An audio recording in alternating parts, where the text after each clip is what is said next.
All right, what up? You're right. All right, what up, you guys? It's your favorite grandmotherfucker, Digi, here with another episode of Smoke Sessions. I got my boy Lou, Puerto Rico. Y'all remember my boy Lou from Puerto Rican Alchemy and Mag X, and special guest OGCM Farms, fresh out the city. We down here, it's a Turk Basil edition. Been talking to my boy for the last few weeks. Shit, met him last year at Turk Basil. Smoking them this morning. Shit was amazing. That's how we started our day. And so I was like, why not just sit down and get a good talk with him? So, man, go ahead and introduce yourself. Let the people know where you're from, what you do. I'm OG Cookie Monster. I'm right here in Miami. Born and raised. Cultivating for 7 years. I'm just trying to bring the culture forward. I'm Jamaican by nationality, so most of my strains have my culture embedded in it. The Jamaican reggae culture has been used in cannabis for so long that I figured why not bring it back out to the forefront. And being a black cultivator, just trying to bring us forward and more light on what it is to be a black cultivator in cannabis at this moment. Awesome, man. And I guess I'll start with the basic questions. Like, what made you want to get into cannabis cultivation? I got the weed retired, man. Honestly, being from Miami, we're introduced to a different type of game at a very young age. That is a whole lot more stressful. And I spent a lot of time in that different area, and it was time to exit out of that, And I never wanted to be somebody that go through somebody. So no middleman. Yeah. So I went out to Oregon about a year, worked outdoor season there, and worked outdoor and indoor, and learned and came back home and just got to it. Awesome. Shout out to my niggas Chris and Cisco out there in Medford, Oregon. Yeah. I love y'all. Smoking. That's where I was at too. Oh, nice. Listen. Road River, all that. I love the grass that comes from Redwood. I brought some. I couldn't get my hands on nothing before Turk Basil. I needed some before. Right. But yeah, I got my homies Hippie Cartel. They're out of Medford, Oregon. They live in Atlanta.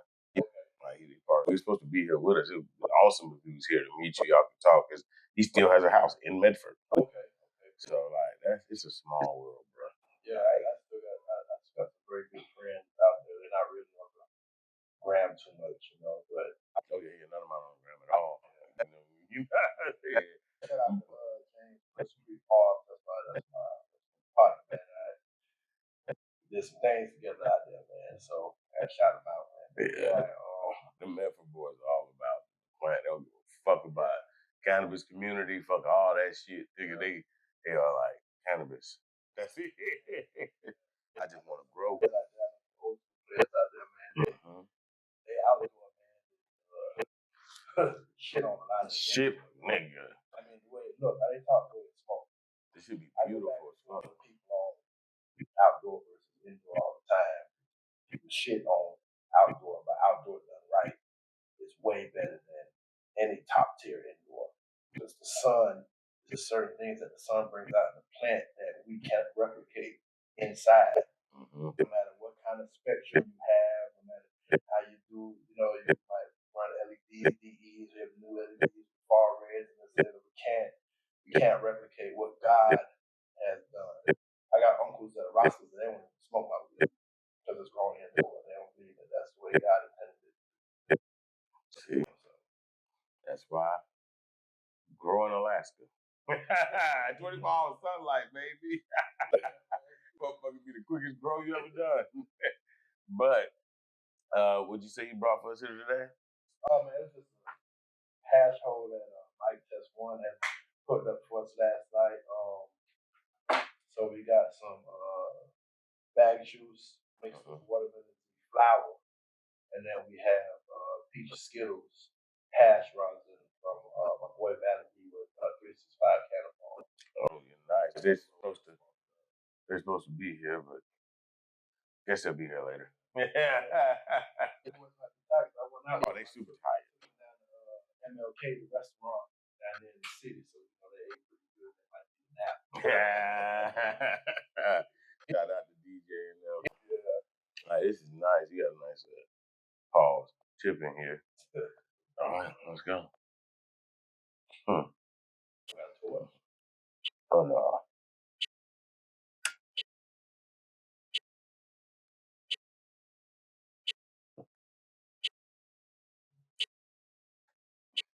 I used to smoke cigars.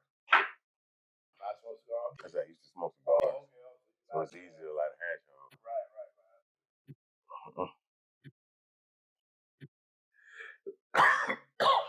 Yeah, nice.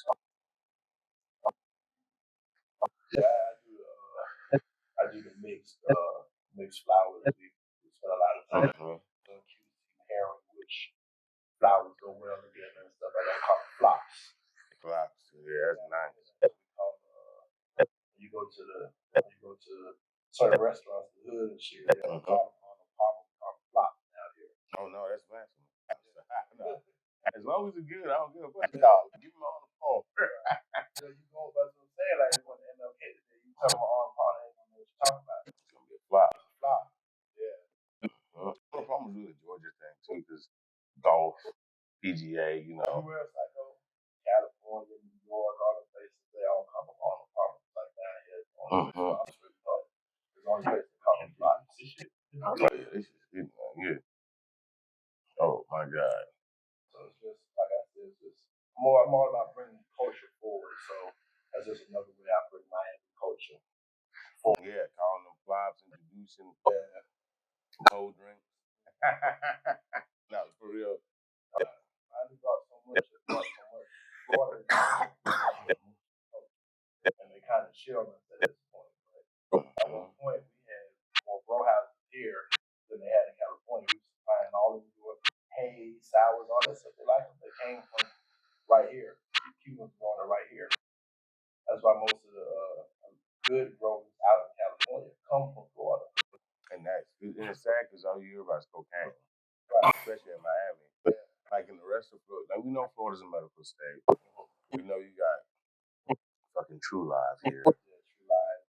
Yeah, True Lies. I mean, I fuck with Preferred Gardens, but they working with True Lies a little, but like they just want their money. I get it. Like if you see somebody that's going to take over, you might want to be their friend. Like so, I don't fault them, but like Curaleaf, the devil. Like they have some of the most expensive weed. No, you can let that run. You can let that run, baby. Because we got mics. Yeah, it needs to air out. Don't open it. Just say maintenance here. Well, since you're not smoking with us, we'll put it out. Not get too hot for the show. Oh, you're right. Look, you know what's funny? With my hash holes, I roll them all the way to the hash, all the way to the end when I roll it. Like I need it to be a hash hole. That's how you get good experience. That is true. It's so important. I don't smoke. It is. Because like most people don't even understand. No, wait, go back. I don't smoke. So when I was saying you were high this weekend, you weren't. I was high off contact. Oh, okay. I was. So how does it? I know you get trust issues for that. Like well, not really, because I smoked for 30 years. Okay. So I have CHS, so I can't smoke. Nigga, you still in your 30s. I'm 42. Ain't no way. Yeah. I mean, like, we all gotta see how long, but you still look young in the face, nigga. That's crazy. You 42. When I was 12, I was 30, 34. Oh, you had to stop so your brain could feel its development. I'm still. Yeah, right. You're not supposed to smoke that early. I was 12 years old. Oh my God. Oh, ooh.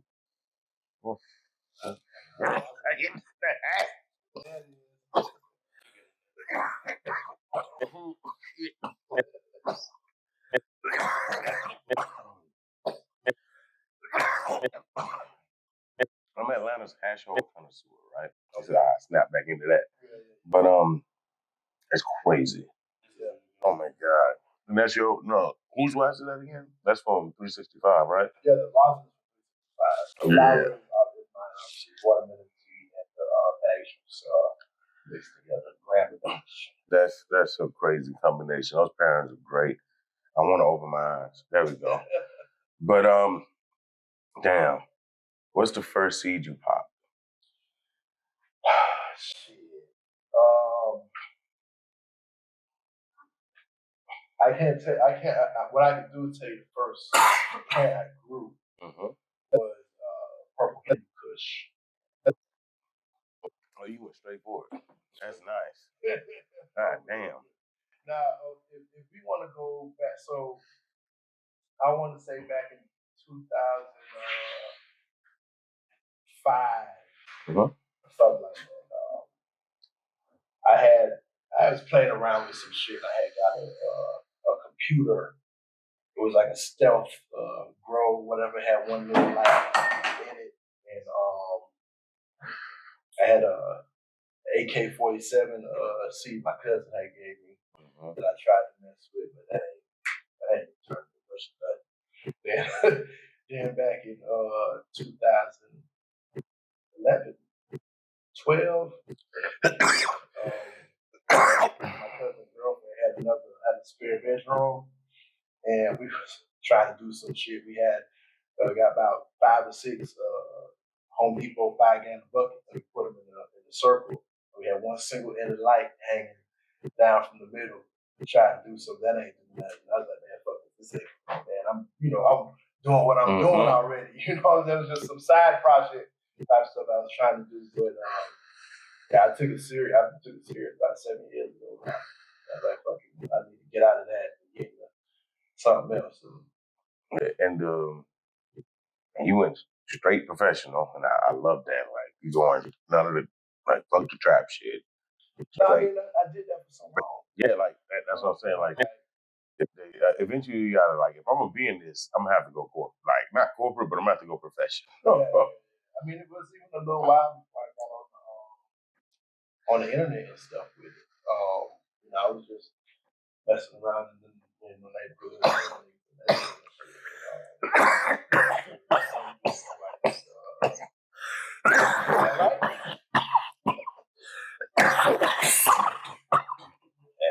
I'm gonna make it. Get high about a minute. Hey y'all, I'm not gonna lie. When he passed that back, I'm putting it out. we got a whole day ahead of us. But the flavors go well. Oh, that's amazing. Nothing clashes, nothing's overpowering the other. Like when you grab a bag of Skittles and just the whole thing. That's what I don't, since I don't smoke, I give away a lot of fucking weed. You know what I'm saying? I know, I appreciate you. I appreciate you. This shit got me through the morning. My QC, I have like people that I trust that I will give stuff to QC for me, and I trust their palate, whatever. More so than their palate, their love for the plant as well. There's very few people that can say, you know what, this is grown well, it checks all the boxes. It might not be my turf, but it checks all the boxes. Very few people that can do that. That know what they're talking about. Most people, if it's not their turf, they just stay. It's trash. Right. It's out the window. No, you gotta understand, nigga, everybody ain't you. Right. If you like a sommelier with wine, as a bartender, somebody who's well versed in wine, I hate white wines, but I know good white wine. Right. When I taste a good white wine, I know a bad one. I'm like, this is a good one. This is what y'all would like. I don't like it, but this is what y'all would like. But as we were just talking about earlier, being of Jamaican descent and being a person of color growing, being taken seriously in this industry is always going to be a challenge. It is. But I like to ask the question: what has been one of the positives about being in color in this industry? Having authentic experiences. A lot of people that didn't grow up in our neighborhoods, and they try to replicate the experience through music. They listen to the rappers and stuff like that. You see them walking around and stuff, and you think, I got cousins like that. Right. They grew up great. Right. Yeah. Not in the hood. And a lot of people that don't look like us. Yeah. You know what I'm saying? Regardless of what they don't have the experiences that they try to replicate. You understand what I'm saying? Where me growing up in that, I have the authentic experience. So you can't run one on me. You feel me? Because I know for a fact you're not from that. You're not about what you're trying to act like you're about. You know, so let's just be cool and get do business. Yeah, because I came to you because of business. Right. Exactly. I could have stayed over there for that. Exactly. Yeah. That's my point. You know. But that is one of the positives I can say is that I have, and especially being of Jamaican descent, I'm a first generation born American. Being able to use my culture and push my culture forward separates me a lot from a lot of people, because the waves that people do, like, you know, they do the Asian wave with with anime or the food or whatever they do. You know, the Mexicans, they bring their shit full forward and stuff like that. Shout out to all my compadres out there and shit like that. You know, so it's like I use my culture and bring that forward. You can't fake that. Exactly. You feel what I'm saying? Like if I drop bag juice or somebody else drop bag juice, I'm gonna ask them what's the bag juice. You tell me that. You know what I'm saying? But, you know, so I think that's another positive, just being able to use my culture that separates me from everybody else. Definitely. Speaking of which, I got this over here from you the other day. Go ahead and speak on this, because this sweet plantain. Yeah, well, plantain. Yeah. Plantain. I'm from Georgia. Plantain. The phenols on this. So that's the banana OG cross works. Why? Why? Why did you? Yeah. I did a cross. I'm not the breeder, but I'm not gonna ever claim to be nobody's breeder. Okay. Like that. Like I don't. I'm not the best when it comes to like trying to make a wave or whatever like that, or even to sit down and say, oh yeah, I'm the best pheno hunter. This, that, and the other. But you're looking for seeds that mean something to you. Right. I look for stuff that makes sense to me, and I'm gonna grow the fuck out of some shit. I mean that. That's what matters, y'all. Because I done told people you can get 5 different Plutos and 4 of them be trash, and now you think Pluto trash. Exactly. But you get it from the right grower. Exactly. Yeah, and not gas house. And I had to throw that one out. But Tango on the Paguta? No, I'm good for now. I'm learning. At the end, I'll ask some questions. Yeah.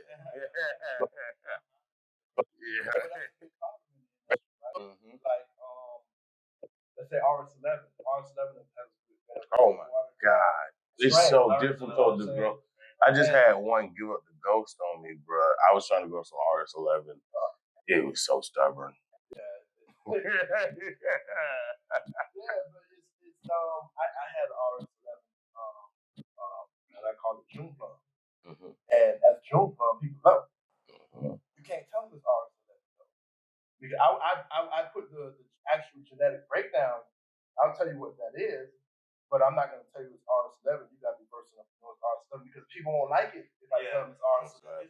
Because they've had so many bad representations of RS11, they automatically like, fuck man, I know I'm not going to want that. But when they try your batches, they go, wow. Right, but they try to something else and they love it. So we can talk about the whole rename game and this, that, and the other, and I get it, you know. But from a cultivator perspective, you almost have to do that. You got to, because people won't try something because they've had so many bad representations of it. There's so much bullshit out there, so much bad weed out there. And depths just be, just depths flooding the market with the same name though.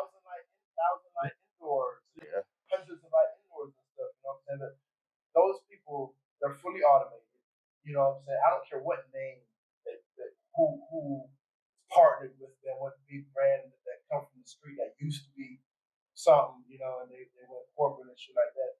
They're fully automated, getting full automation, they're shooting hitting packs out the back door, you know, $1,000, $1,100 packs and shit like that. And it's bullshit. There's no love in the Exactly. nothing like that. You know, they're just turning numbers. And that shit is hitting the street. So when you get it, like, oh, I don't like this shit. But someone like me that, you know, got what they got, and I give it to you under the same name, you're already like, damn, I don't like it. But I tell you it's something else, like, God damn, this shit fire, dog. What's this?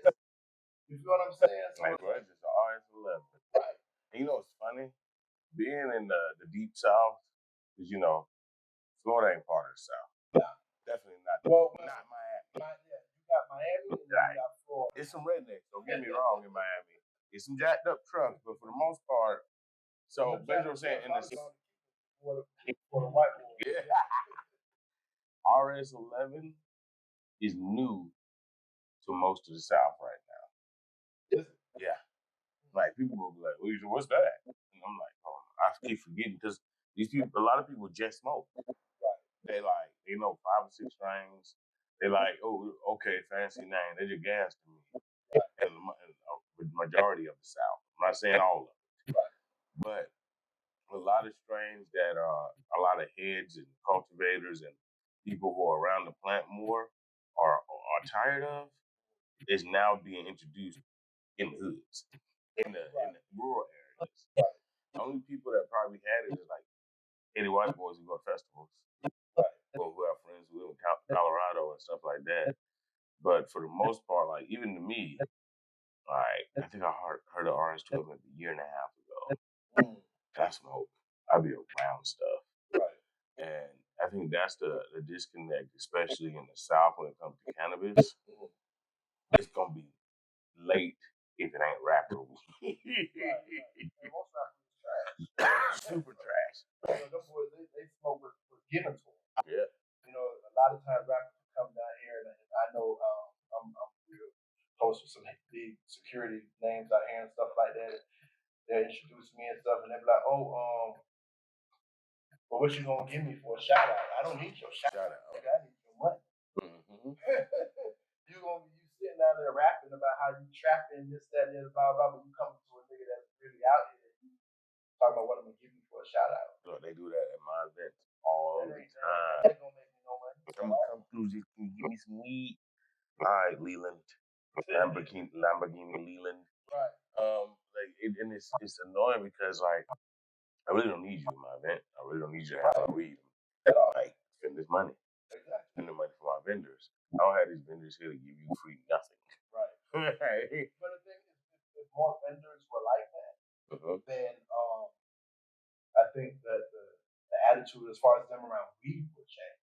Exactly. Because they go to Hermes, they spend their money in Hermes, they spend their money in Louis and this, that, and the other, but they want to come and get free shit from us. Exactly. But you got so many vendors that's lapdog happy that want to come and take a picture. Bro, listen, Atlanta, like, Atlanta's full of that. You have people like Smoke Battle, me and my homeboy connected by cannabis. We throw events for the cannabis, for the community. And then you got those other guys who want to be cool with rappers, who want rappers to show up at their shit, give them shit, whoop-de-whoop-de-woo. Don't nobody make no money at those events. Right. Because the people that are at those events are there to just be around washed up rappers. Right. And there's no quid pro quo, there's no trade-off on that, especially for the people in cannabis, because that has done your brand no justice. It has got nobody wanting to smoke it at all. The best way to get people to smoke your brand is to hand out samples to the regular people before you do rappers. But I think what people do is like, you know, and I give them boys their props for that, is Runts really capitalized on that. Yes, they did. You know, and then I remember when Runts when they came out of the crew. Because shout out to my boy 420 Chris Bakery. I had Runts before it became a thing. And I brought it here to Miami, and nobody here wanted. All they smoked here was OG. I mean, OG is from Florida. You know, people don't like to talk about it. OG is from Florida, and that's all we smoked out here was So when I brought Runts, they were like, "What the fuck is this?" They didn't want it. It was too sweet. This and blah blah blah. This is gonna go. I'm gonna take this back towards somebody in the hood and shit. But them boys got around all the rappers and this and they capitalized on that. And I remember in that same time period, now you would see growers and this, that, and the other that they'll be posting they shit and then tag Gucci Man or they tag Future or they tag trying to get some rapper to see and hopefully they'll be able to get something to the rapper and then they can become big overnight off of whose dollars? Off our dollars. Off our dollars. That's a whole nother conversation. But no, actually, it was some glass blowers in Atlanta. So shout out to y'all, still love y'all. But so we had an event, right? We got Shad the God. He was there, but he was there because of his cannabis brand, and he was dropping it at our event. That's different. When a rapper actually has cannabis, it's his brand. It's not like somebody gave this to me. Like this man literally loves the plant. So he went, did his work. It took him 3 years to drop this one strain, and he had VL Deck in there, and these glass blowers of not skin folk. They're like, man, we get our hands, get our glass in their hands and then Future hands. And I'm like, that's not gonna help your glass company at all anyway. It's like they're white, but they want more black people using glass. And I'm like, I respect that because I use glass. But we don't suck rappers' dick the way you think we do. It's a section of us that can't live without rappers. You see it every day. Right. like to the point where like I'm off of Facebook right now. They keep talking about the same niggas. Right. Like these niggas bandwagon niggas dick riding. I get that. Them niggas. I'll say it out loud. If Kendrick dropped your weed or your glass right now, they not going to buy it. I promise you, they not. Because like they don't tell us what to buy anymore. Musicians used to tell us what to buy. Now we got social media. Exactly. We can get an ad real fast. Like they put Badu's weed on my Instagram. I want to buy the weed immediately. That's all I needed. Right. Like it's easier to stop trying to use rappers to get to black people because black people are on social media like a motherfucker right now. And glass is a little harder to get into the black community because it's too reminiscent of crack. Say it. There we go. There we go. I was about to say that next. Dabbing and stuff like that is too reminiscent of crack. I remember the first time my first mansion, I threw a mansion party here in 2019. Shout out to my boy Leo DVD, helped put it on. I had about 1,000 people from the whole state come in.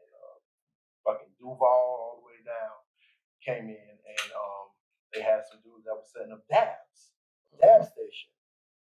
And niggas was like, fuck is this? I ain't doing that, nigga. Crack, nigga. I'm not doing that. I used to hear it all the time. Yeah, I'm not doing that. And I mean, I guess it's up to people like us to try to educate, on that, and take that back. But I don't even want to say the shit I be wanting to say because I don't want to feel like I'm talking about our own people. Exactly. You know what I'm saying? But it's like we don't know how to get over stigmas. Right. We have a bubble situation in our people. Like it's what we know, and that's it. I don't want to learn nothing new, unless everybody's already doing it.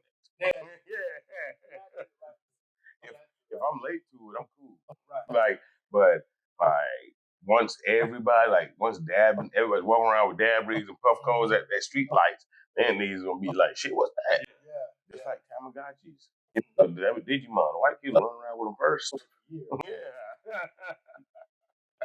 And then everything you speak got Tamagotchi. It's sad. Somebody the other day, shout out to Big Smoke, he told me that somebody told him, one of his people told him that I grow white boy weed. Oh yeah, we talked about that the other day. Yeah. They said they in Atlanta, because we don't want rappers at the show, because we don't want to do all this and keep shit trap this, trap that. We sell outs. We go to our turf battles, we sell outs. That some of the same people that said that about us, we standing up on the balcony at Turf Basel the last day because they went and wasted their time at Zar Basel and wasted their money. And guess who we look over the balcony and see? Trying to get in. walk around looking like we in the playground. Right. It's heaven. What we doing wasting our time over there? Right. The later, and they came the last night. Imagine if they came Saturday. Yeah, Saturday. Would have blew their mind. Saturday. And we trying to tell them that while we in Atlanta, and they call us sellouts. But you see, we get placed in the box. So is the black experience is trap life? No, it's It's trap life and supporting a quote unquote black brand. Yeah, but in a box though. You know what I'm saying? Like, I don't know. I guess when you've really done that shit for a long time, you want to get away from that. Exactly. I've been trapping my whole life. My family's so crack. Everybody, both sides, dad and mom.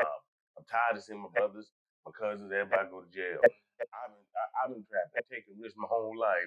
Tired of looking behind my shoulder. Tired of always sweating when the cops pull up.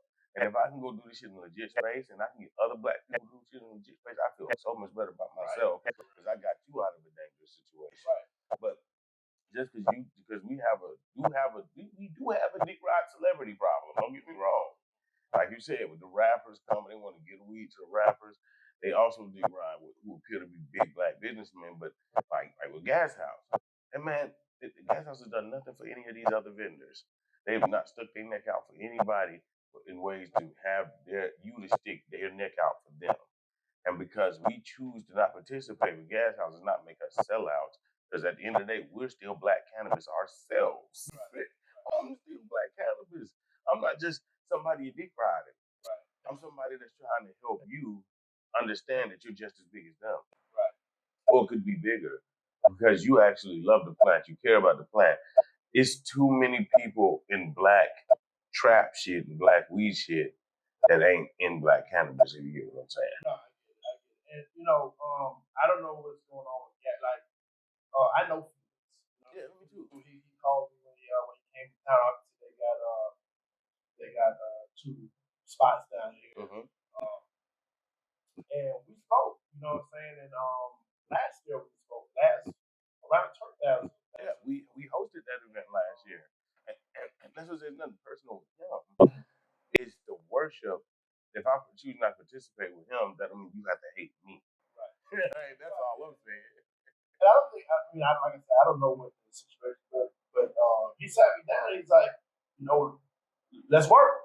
I've been having so much going on and stuff like that that I feel like I'm not. I haven't. I mean, you never can perfect this craft, right? Because you're always learning. But I don't know. I guess I just feel like I haven't. Maybe I psych my own self out about being put on a bigger platform or stage or whatever you want to call it or whatnot. I just feel like I just ain't good yet. I mean, 7 years though. I'm not gonna say you're not there. I'm saying you know when you're ready. Everybody knows when they're ready.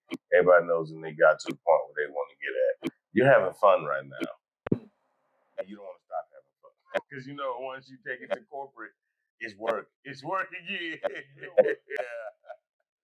So I get it. Like that's what I said. I have no animosity with Felix. Like he helped. Like he helped. That's what I'm saying. The people who are dick riding him, they've got no help from him in any way. Right. That's why it's weird. We know this man personally. Right. So if I choose not to participate with him, that's my personal choice. Right. You shouldn't be upset with me in any way. He's not upset with me. Exactly. Exactly. On some fake gang shit. Yeah. And just because I called him out for having straight weed, he admitted it weeks later. So why are we upset? Right. Yeah, like I don't like the weed. That doesn't mean I don't like his person. Right. Exactly. These are 2 separate things. Yeah. Iron sharpens iron too. Like if you my brother, I should be able to tell you some shit and you not feel no way. Yeah, we used to be able to G-check niggas. Yeah. But they no more G's.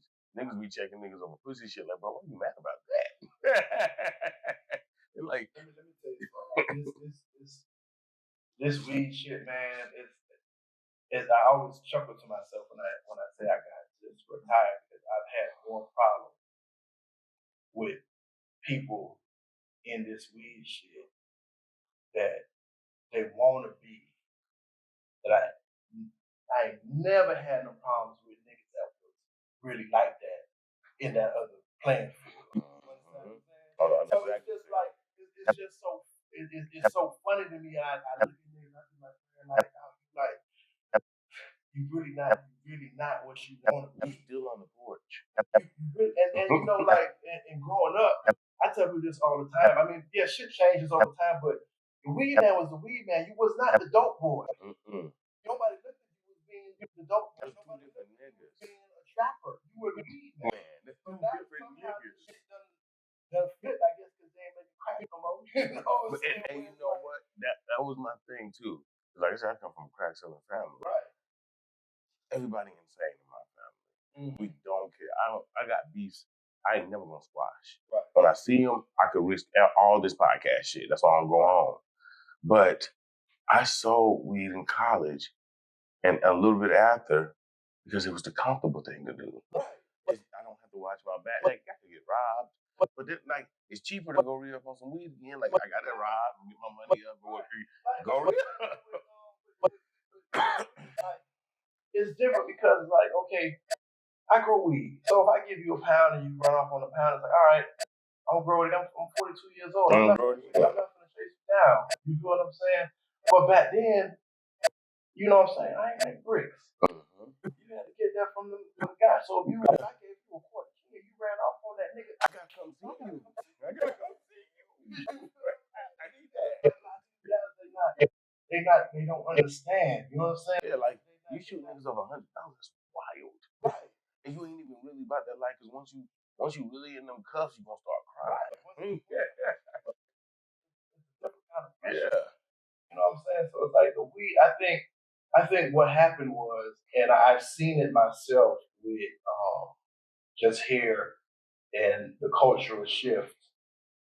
When I first started out here, I was one of maybe 3 black vendors in the whole state. You had me, you had my boy Gasman out in Tampa, and another nigga named Game Time. He up in Hokey. It was 3 of us. It was 3 of us I can remember. And everybody ain't have it. You feel what I'm saying? Like, everybody ain't have that him. You know, everybody had that man. You know, you might have had some zones, some Arizona running around, or, you know what I'm saying, shit like that, but everybody ain't had that man. You feel me? So events started changing. It used to be when you wanted to do an event, shout out to Papa Bear, my first event I did was with him. When you wanted to do an event, you had to have your table, you had to have your tablecloth. It was very professional type thing, right? The crowds of people that used to come were different. You understand what I'm saying? They appreciated weed. You know what I'm saying? Shit. Then what happened was the event people, you know, they wanted to make more money, and they charged the vendors back then $350, $400 or whatever to vend. So they started letting anybody. If you got weed in the bag. Now you got a nigga yesterday, that nigga was fucking, you know, selling hards or something. And he coming to the event now. He got a whole different mentality. And it's a young nigga too. You know, them niggas is wild. I call them the re-rock boys. Yeah, them niggas is wild. You know, and now you letting different type of people, and now different type of people is coming to the events as well. So now the people that used to come to the events and used to appreciate it, and they love the fact that they can talk to their grower, this, that, and the other, they stop coming because another element starts coming in, and them people scary already. You feel what I'm saying? So they stop coming, another element starts coming in, then the events start getting watered down, then the weed, there's no bring whatever quality. There's no quality control, there's no nothing like that. It's just, now it's like, what can I get for $25?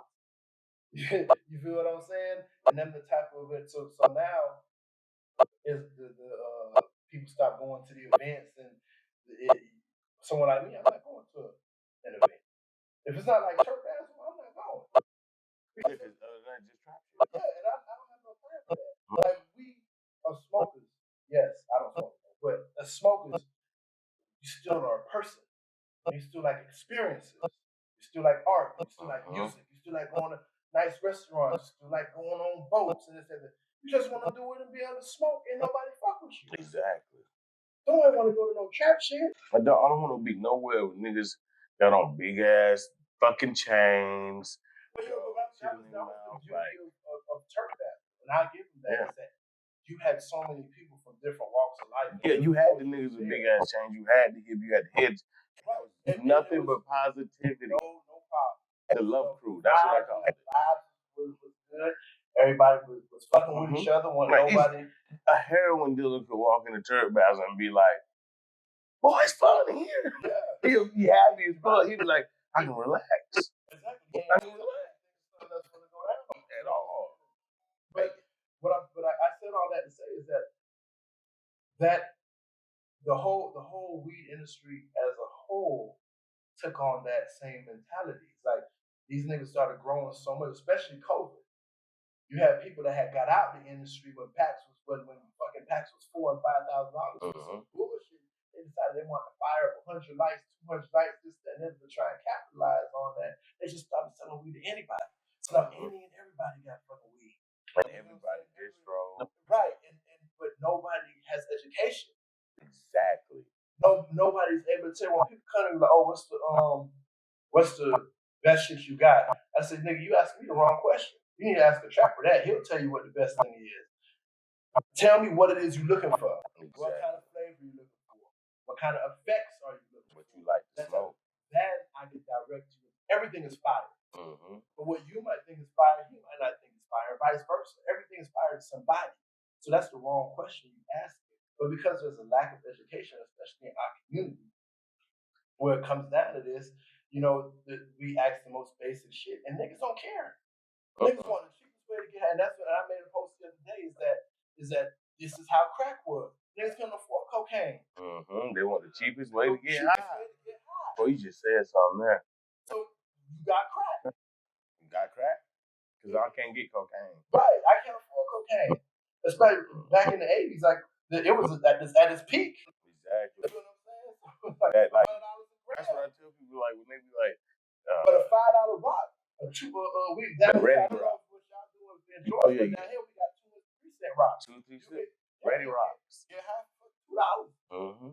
You feel what I'm saying? Them niggas up at the store begging, but as soon as they get $2, they taking home. Exactly, and that's why I try to explain to somebody when they say like doing dabs was crack. I'm like, no, smoking mid is crack.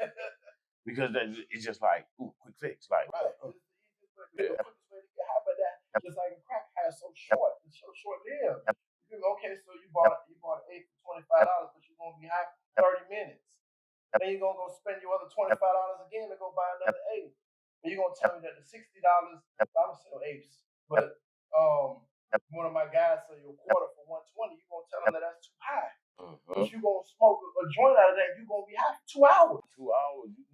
It's economical. Right. This shit gonna last you. But they can't. They looking at right now. You feel what I'm saying? And because that's how my girl is. She like to smoke the weakest shit, so she can smoke more of it. I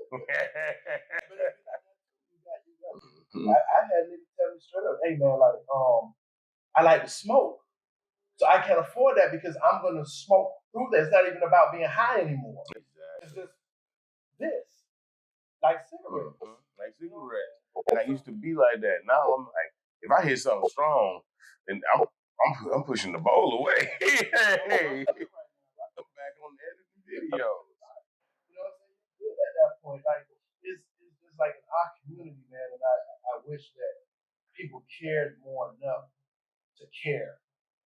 Exactly. And the people that's making the shit to put into our community, they don't give a fuck at all. That's why spray shit can go nuts. And it used to be a stigma in the black community. Oh, that shit sprayed. I don't want that. Now it's like, oh, that shit sprayed. Let me get that. What? I don't like the shift was crazy and it was overnight. Yeah. But what else did it say? What about you? Any questions?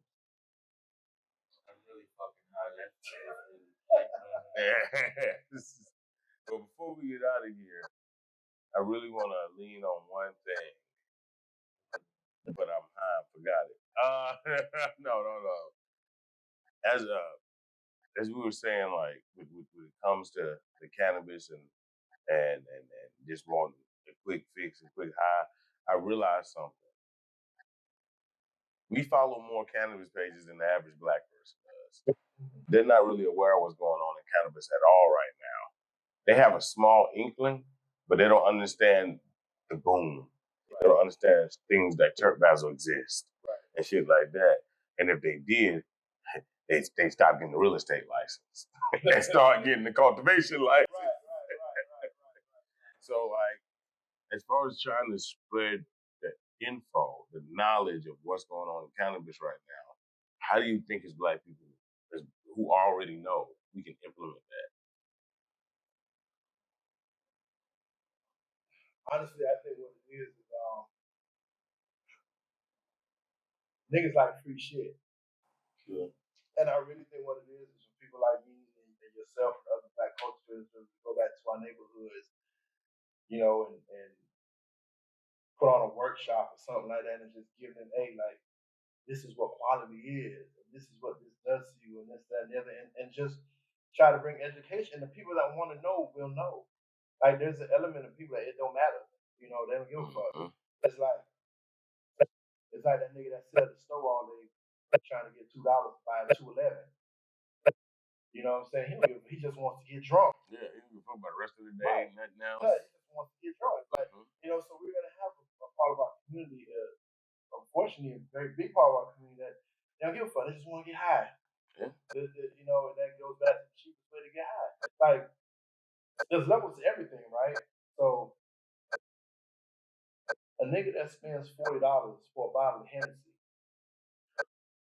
will never understand the experience of paying $75 for a shot of Louis XIII, a shot that you're not supposed to take back like that, you're supposed to sip on.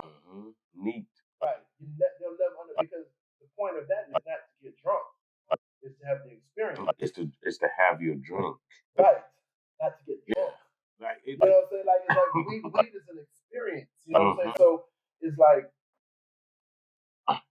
if you spend a certain dollar amount on weed, and you should be able to have that experience. You should be able to, okay, well, it's not grabbing my throat. I ain't scratching on my throat.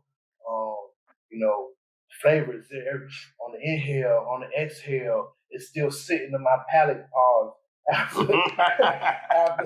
After I blow it out, I can still taste it. And that's the experience that our people need to be educated on. You know, and we're not educated on that experience. Just like you want to have an experience when you go to Houston, you go to one of them day parties. Think of it like weed.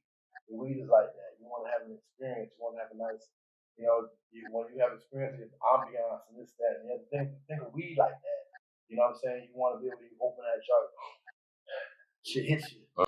Get a tingly feeling all over your body. That's what you need. That's what I need. Yeah, when you on the dry pool, you taste it. When you light it up, that shit give me the shakes. Right. It's an experience. It's a whole experience. And I think that's why I say it's gonna take giving away shit. That's what I'm telling all the vendors in Atlanta, like, samples are needed, necessary. You gotta give away shit, you gotta hold seminars, workshops, everything. Because, like, it's not gonna be appreciated. People just show up to pop-ups, get we leave. Right. Yeah, get we leave. Right. Nobody's standing around. Well, our events, they stayed. Right. But other events, they just give we leave. To where when people recap them, they look dead. So you would never know. Like, I mean, granted, there's a lot of they are dead because, like, you can't just force people to come. No, you good. We about to wrap it up in a second anyway. But let them know where they can follow you at. OGCM_farms on Instagram. And you? It's Lou on Instagram. I'm really fucking happy. Lou got high. Yeah, this nigga was like an Aztec warrior over here, high, just stuck in the corner. But he's Puerto Rican. It's your boy Digi from Miami, Turk Basil. Nothing but love, nothing but respect. We only growing more. Tell your auntie, get off my dick. Y'all have a good night.